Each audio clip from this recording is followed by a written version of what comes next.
So when it comes to conflict resolution, there's not just one strategy to resolve a conflict.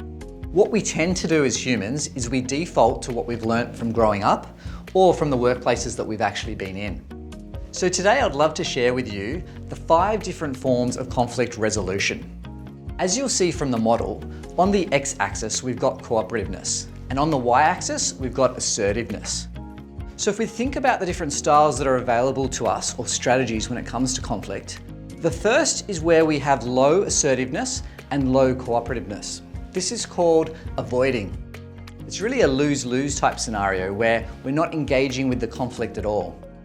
Now, it's not right or wrong because in some situations it's going to be appropriate to avoid. So if you're in danger physically, it's going to be important to get away from that situation as soon as possible and seek out help. But if that's our only strategy when it comes to managing conflict, you can imagine we're not actually going to deal with conflict at all. So let's look at the next strategy. Now the next strategy, when we look back to the model, is where we're very high on assertiveness but low on cooperativeness. This is called competing. What you see here is someone who's really wanting to win and have the other party lose. Now, again, there are some situations where that might be appropriate.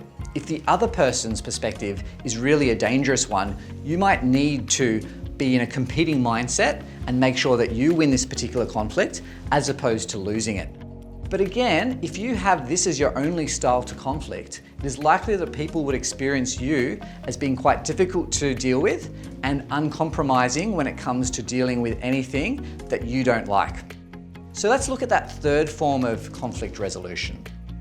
And this is where you've got very high levels of cooperativeness, but very low levels of assertiveness. This is known as accommodating. When you see someone engaging in this particular style, you will see it in terms of they're willing to lose their position so that the other person wins.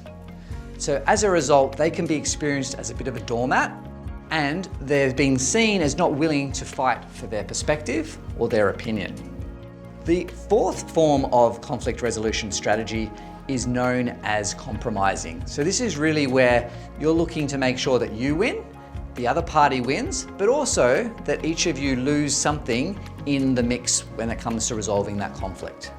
And this can be quite effective when it comes to different scenarios, such as when both of your opinions are very valid and could work, but maybe you need to compromise on what the final outcome is.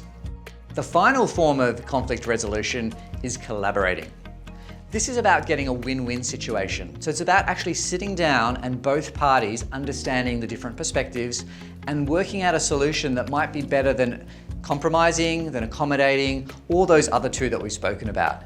Now, it's not always going to be possible, but it's a key strategy to have in your toolkit if you want to get really good at managing conflict.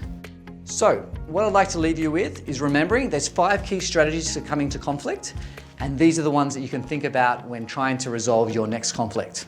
Thank you.